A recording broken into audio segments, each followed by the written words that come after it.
Arya news 301 में आपका स्वागत है। रायबरेली जनपद के महारानीगंज गोलीकांड व्यापारी की हत्या के मामले में पुलिस को मिली बड़ी कामयाबी। आज पुलिस ने सुबेरे बदमाश और पुलिस के बीच में मुठभेड़ हुई, जिसमें एक बदमाश को गंभीर रूप से घायल हो गया। गल्ला व्यापारी की हत्या और पुलिस की पत्नी को गोली मारने के मामले में पुलिस ने आज बड़ा खुलासा किया है। आए हुए जो बदमाश थे लूट की योजना बना रहे थे। गल्ला व्यापारी के घर में 10 लाख रुपए रखने की सूचना बदमाशों को मिली थी, जिससे वो 2 दिन पहले से ही प्लानिंग बना रहे थे। जैसे ही वो गल्ला व्यापारी के घर में गए, वैसे ही छत के ऊपर से जा रहे थे, वैसे ही बर्तन में उनकी लात पड़ गई, जिससे गल्ला व्यापारी की पत्नी सो रही थी, वो जग गई।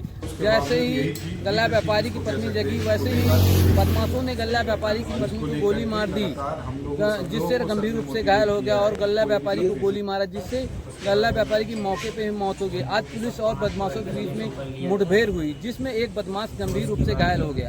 हत्या और पत्नी को गोली मारने के मामले में पुलिस ने किया बड़ा खुलासा।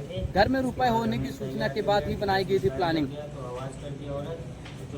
ये हुआ है इस मामले में हुआ और क्या उसमें बरामद हुआ कितनी बताइए। देखिए, थाना खीरो क्षेत्र में 1 माह पहले लगभग एक घटना हुई थी, जिसमें सुखदेव लोधी नाम के व्यक्ति के गोली मारकर हत्या कर दी थी। आधी रात को उसके घर में घुस के कुछ अज्ञात हमलावरों ने और उनकी पत्नी को भी गोली मार दी थी, जिसमें सुखदेव लोधी की मृत्यु हो गई थी और पत्नी घायल अवस्था में अस्पताल में थी, जो बाद में जिनकी जान बच सकी। इसमें 302 के अंतर्गत धारा 103 का मुकदमा इसमें लिखा गया था बीएनएस का, जिसमें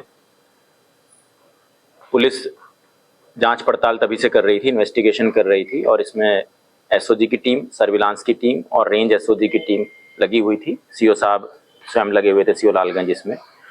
और इस घटना का अनावरण किया गया है, जिसमें आज 4 लोगों की गिरफ्तारी हुई है।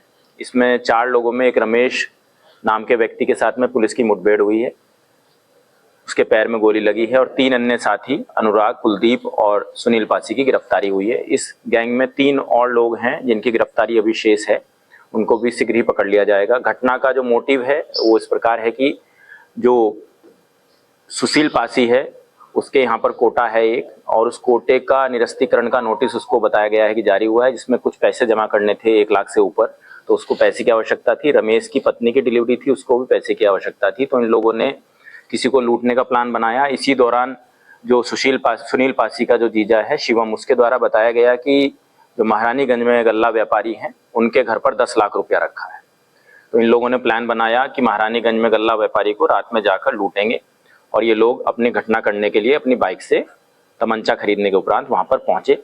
किंतु घटना वाले दिन जब ये लोग घटना करने के लिए घर में घुसे, तो किसी बर्तन में पैर लग जाने के कारण घर के लोग जाग गए, घर की महिला जाग गई और सुखदेव लोधी भी जाग गए।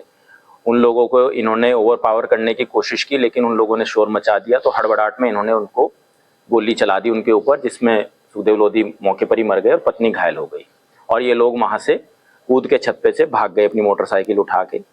1 महीना लगभग इस घटना को अनावरण करने में लगा पुलिस को, और इसमें हर पहलू की बहुत गहराई से जांच इसमें की है। अपर पुलिस अधीक्षक स्वयं इसमें चौकी सेमरी क्षेत्र में रहकर इस घटना का अनावरण कराए हैं, और इसमें सीसीटीवी फुटेज लगभग 700 कैमरों का हमने देखा। 400 अपराधी का रिकॉर्ड इसमें खंगाला गया, जो हमारे जनपद के थे, रायबरेली के, फतेहपुर के, प्रतापगढ़ के और जनपद उन्नाव के क्रिमिनल्स थे। कई जनपद और राज्यों में पुलिस की टीम, हमारी टीम, एसओजी की टीम इसमें लगी रही, तब जाके इस घटना का अनावरण हुआ। इसमें सीडीआर भी, कई 1000 नंबर का सीडीआर भी पुलिस ने प्राप्त किया, और इसमें लगातार वरिष्ठ अधिकारियों के निर्देश थे, रेंज आईजी महोदय के और डीजी जोन सर के, कि किसी भी प्रकार से घटना ओरिजिनल खुलना चाहिए और असली अपराधी ही जेल जाने चाहिए, किसी भी तरीके का दबाव इसमें ना लिया जाए और बिल्कुल ओरिजिनल अपराधियों को ही जेल में भेजा जाए। लूट कुछ हो पाई थी सर इसमें? उस दिन जैसा मैंने बताया कि ये लोग जब घर में घुसे तो बर्तन से टकराने की वजह से आंखें खुल गई थी वहां पर, तो लूट नहीं कर पाए थे किसी प्रकार की। इसमें एक सदस्य कोटे का था, एक और किसी को पैसे की जरूरत थी, कोई वाइफ प्रेग्नेंट थी, कुछ ऐसा? देखिए, आपस में सब लोग ये रिश्तेदार हैं। इसमें जो सुनील पासी था, उसको कोटे की में जमा कराने के लिए 1 लाख से ऊपर की रकम की आवश्यकता थी, और जो दूसरा व्यक्ति था रमेश, उसकी वाइफ की डिलीवरी थी, तो उसके लिए भी डॉक्टर को खर्च देने के लिए उसको पैसे की आवश्यकता थी।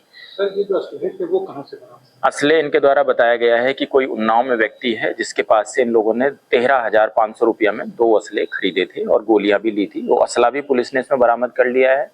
जो वाहन इसमें प्रयुक्त हुआ था घटना में, वो भी पुलिस ने इसमें बरामद कर लिया है। गोलियां भी इसमें पुलिस को बरामद हो गई है। इनके 3 साथी अभी फरार हैं, जिनकी हम लोगों को जानकारी मिल गई है, उनको भी हम लोग शीघ्र गिरफ्तार इसमें कर लेंगे। वारदात के बाद जो असले थे वो कहाँ से बरामद? वारदात के बाद इन्होंने कहाँ छुपाए थे? वारदात के बाद जो इनका असला था, इन लोगों ने असले को जमीन के अंदर गाड़ दिया था, जो इनकी निशानदेही पे पुलिस ने बरामद किया है।